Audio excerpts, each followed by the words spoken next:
Hello and welcome to LFC Focus. It is post-match reaction showtime after Liverpool have just snotted Porto by 4-1 at the Estadio do Dragão, I believe that's how it's pronounced, to go through 6-1 on aggregate into the semi-finals of the Champions League, setting up a massive date against Barcelona. And I think at the end it was just a walk in the park yet again for the Reds. You know, if there's one thing I'm now slightly worried about, it's what happens if we draw Porto again next season, because I think they might hate us by now. I think we've done so much damage to them emotionally and physically that they will want more than anything to get some sort of result against us next time they play us. And if it's any time soon, then they will be fired up. There's no doubt about it. But putting all that to one side, you know, and talking just about the performance from Liverpool today, I think the first half hour, poor. Pretty poor. I think you've obviously got to account for the fact that Porto were bang up for it. They knew what they had to do, and that first half hour was always going to be a blitz from them,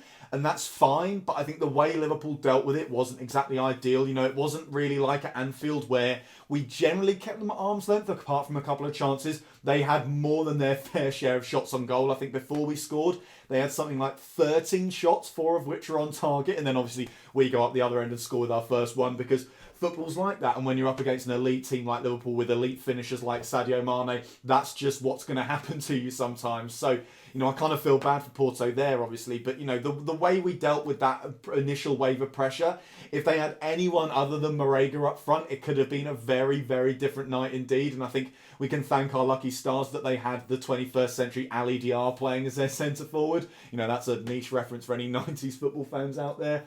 But, yeah, the first half hour was very poor. We just didn't really seem to have any control over the game. I think the only players that really seemed to be delivering were the centre-backs and the goalkeeper. I think Alisson really felt like he was earning that 65 million or so that we paid on him in tonight's game. You know, there have been some games so far this season where we've looked at him and thought, did we really need to spend that much on a goalie who's generally facing about one shot on target every week? But tonight he was constantly had asked questions of him, and I think it's testament to how good he is that it never looked like he made a Hollywood save. There were no moments where he felt like he was seriously tested. And I think a lot of that is down to his positioning and his technique. There were a few shots where they were low drives, actually heading towards the far corner, and he reads them perfectly. He gets down early and he just scoops them up with both hands as if the shot was straight at him.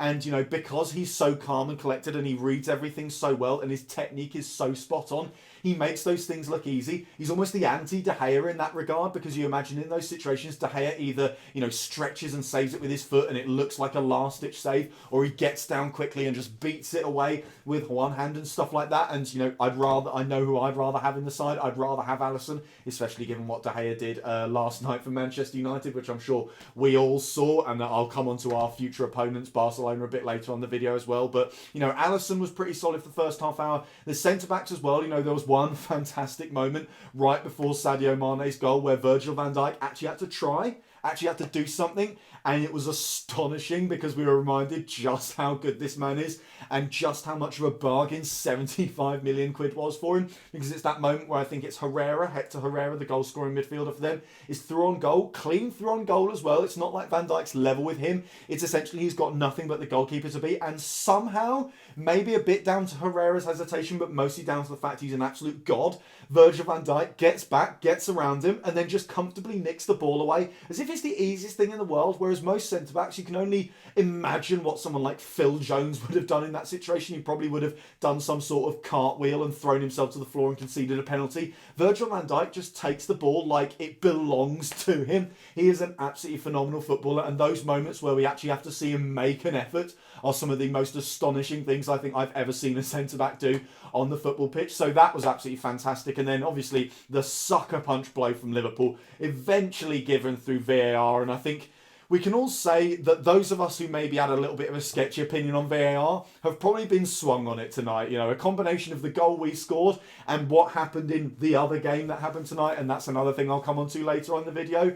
I think a lot of Liverpool fans will be fairly pleased with how the video assistant referee operated tonight, but obviously it does get the decision right tonight. I thought it took an absolute age, and God knows why. For anyone watching on the telly, they literally showed nothing but the referee for the entire 2 minutes, which was incredibly strange. I have no idea why they did that, and it was a little bit boring, if I'm being perfectly honest, because I would have liked to have known whether it was actually offside or not, but I suppose that adds to the tension, and obviously the correct call is then made. Liverpool go 1-0 up in slightly odd circumstances, but it's always great to see Sadio Mane get a goal, and it's a great assist from Mo Salah as well, just digs it out in a very difficult position on his weaker foot as well, spots the run from Sadio Mane. Of course, now we know from the VAR replay that it was perfectly timed as well, and that puts us 1-0 up, and that's what separates Liverpool from pretty much every other team on the planet, is the fact that we can face 13 shots from either the champions or the second place team in Portugal. I believe they were the champions last season, and they're certainly in a title race this season. A team that's got to a Champions League quarter-final as well, on merit. We can face 13 shots from them and then go up the other end and get a goal with essentially our first shot of the game. That is how good this Liverpool side is, and it's a quality we didn't have earlier on this season, where we really, really struggled in away games. In all of our away games in the Champions League in the group stage, we played poorly and we lost as a result. Something we seem to have mastered now is playing poorly and still getting results, and still getting emphatic results as well. It's not like Liverpool scraped by today. We didn't get a 1-1 or a 0-0 or anything like that. We emphatically took Porto apart by the end of the game. Oh, pardon me. And some of that maybe is because of the fact that I think they started to fall away in the second half. I think once the Mane goal went in, they basically knew the tie was done. There was no real way they were getting back into it. And essentially it was just a matter of Liverpool exerting their dominance for the sake of showboating towards the end of the game, which I absolutely do not have a problem with. The goals we scored for the rest of the game were absolutely fantastic. The Salah one, it's just a phenomenal ball from Trent Alexander-Arnold. I think that's 8 assists from him now this season, which is just one short of, I believe, Robertson's 9 assists. So the battle between them two is hotting up. I think it's fair to say. I think actually it might be 10 assists for Robbo, because he's also assisted one in the Champions League. I think the Sturridge header against PSG. So that's a fascinating battle as well. I mean, to have two fullbacks who are capable of not just getting that many assists, but it's the assists they've got. These are not just fullbacks who are kind of bombing forward and then playing a 5-yard pass that someone happens to score a worldie off the back of. These are all pinpoint crosses and pinpoint long passes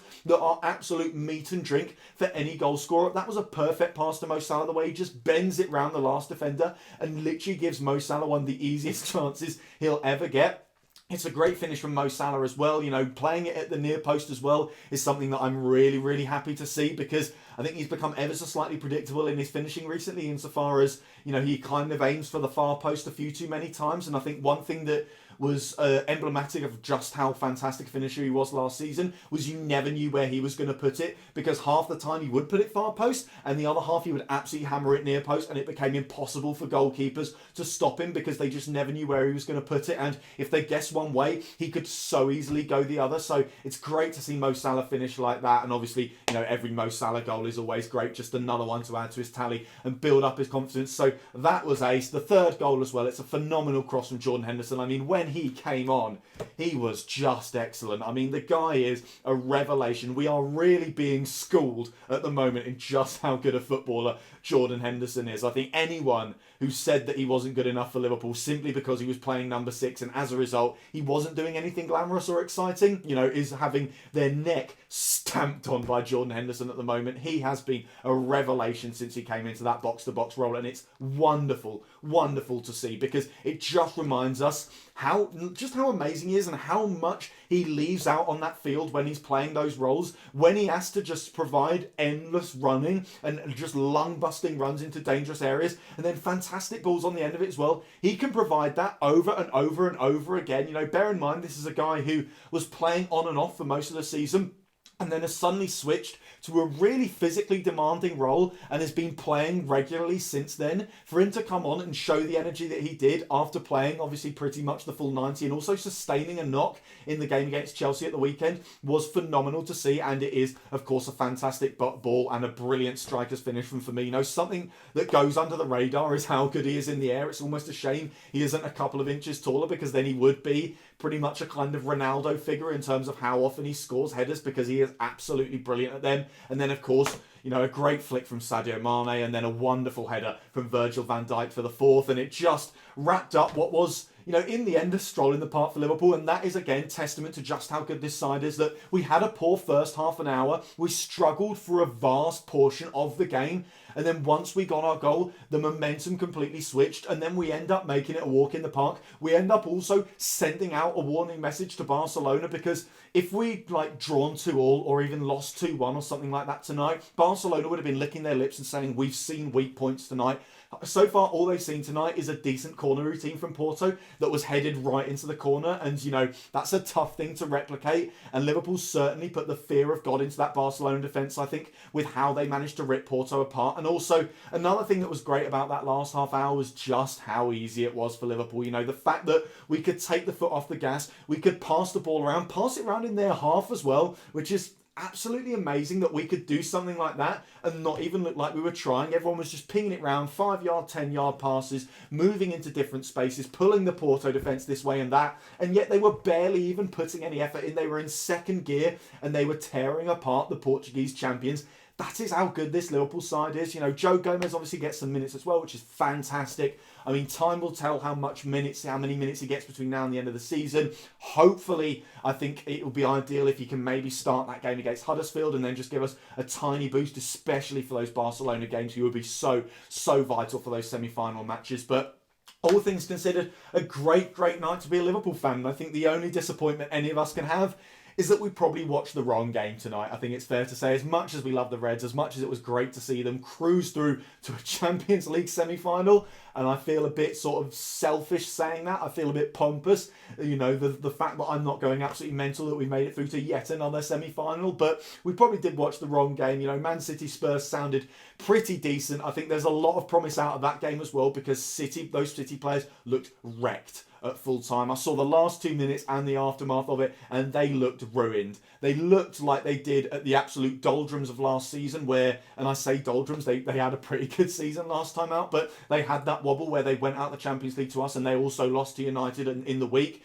And they just looked like they'd lost their way. The players looked like rabbits in the headlights. It was the same look tonight. And I think the fact that the quadruple has now slipped, the Champions League was the thing they really wanted this season. And I think it will be fascinating to see how that affects them at the weekend. Fingers crossed Spurs can just make one last push and get one more result against them, because that was an amazing game tonight. And I'm so glad that City had to go the distance. Obviously, heads will now turn, not just to that Cardiff game at the weekend for Liverpool, but to a semi-final tie with Barcelona. I think now it's Spurs and Ajax in the other semi-final. This game against Barca takes on so much significance, because I think everyone's looking at this game and thinking whoever goes through this is probably going to be favourites for the tournament. So we are now 180 minutes from, you know, not the Champions League trophy, but from a fantastic opportunity to win the Champions League and potentially a double as well. I mean, what a time to be a Liverpool fan, man. I mean, it's amazing that nights like these are just considered run-of-the-mill, whereas 4 seasons ago or something like that, if you told me that we would be in the Champions League semi-finals and in with a real shout of winning the Premier League,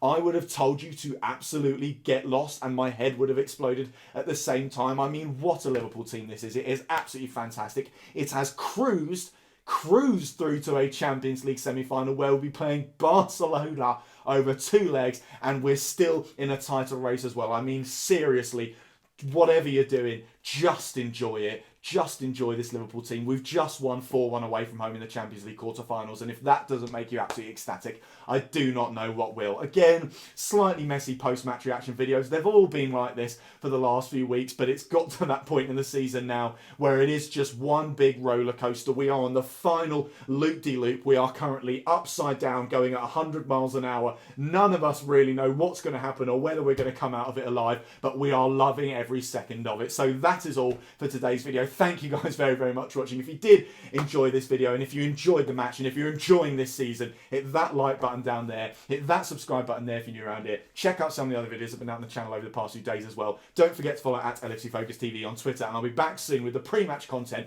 for another Premier League game, this time against Cardiff City. Until then, bye for now.